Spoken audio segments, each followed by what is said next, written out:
Jaksa Agung pastikan ada tersangka baru dalam kasus korupsi Pertamina. Jakarta, 19 Maret 2025 kasus dugaan korupsi di PT Pertamina Subholding dan Kontraktor Kontrak Kerjasama, KKKS, periode 2018-2023 semakin berkembang. Jaksa Agung ST Burhanuddin memastikan bahwa akan ada tersangka baru yang segera diumumkan dalam waktu dekat. Kasus korupsi Pertamina, lebih dari 9 orang terlibat. Dalam pernyataan resminya, Jaksa Agung menegaskan bahwa praktik korupsi di lingkungan Pertamina tidak mungkin hanya melibatkan 9 orang yang telah ditetapkan sebagai tersangka. Oleh karena itu, penyidikan terus dilakukan untuk mengungkap pelaku lain yang berpotensi terlibat dalam skandal ini. Saya pastikan akan ada tersangka baru dalam kasus ini. Kami tidak ingin berhenti pada 9 tersangka saja, karena berdasarkan bukti yang kami miliki, ada indikasi kuat keterlibatan pihak lain yang harus bertanggung jawab, ujar Burhanuddin. Daftar 9 tersangka yang sudah ditetapkan. Hingga saat ini, Kejaksaan Agung telah menetapkan 9 tersangka yang terdiri dari 6 petinggi anak usaha Pertamina dan beberapa individu lainnya. Mereka adalah Rifa Siahaan, Direktur Utama PT Pertamina Patraniaga. Yoki Firnandi, Direktur Utama PT Pertamina International Shipping.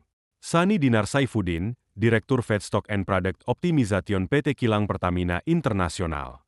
Fajriah Usman, mantan Vice President Corporate Communication Pertamina. Teguh Haryanto, mantan pejabat di PT Kilang Pertamina Internasional.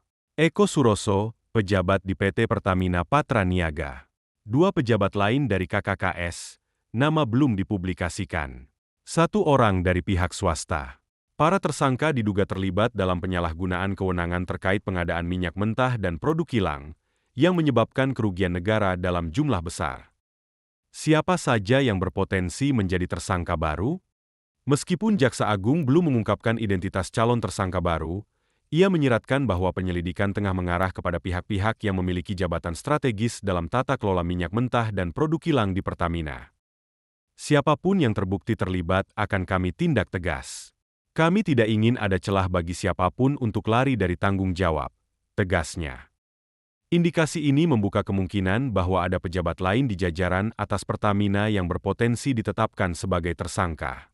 Namun, Kejaksaan Agung menegaskan bahwa keputusan tersebut harus didasarkan pada bukti kuat dan hasil penyelidikan lebih lanjut. Dampak kasus ini terhadap Pertamina dan sektor energi. Kasus korupsi ini menjadi pukulan besar bagi PT Pertamina, perusahaan energi milik negara yang selama ini memegang peran vital dalam sektor migas Indonesia. Skandal ini berpotensi merusak kepercayaan publik serta menimbulkan efek domino terhadap operasional dan investasi perusahaan. Selain itu, pemerintah juga tengah menghadapi tekanan untuk memastikan transparansi dan akuntabilitas di BUMN energi, mengingat kasus ini menyang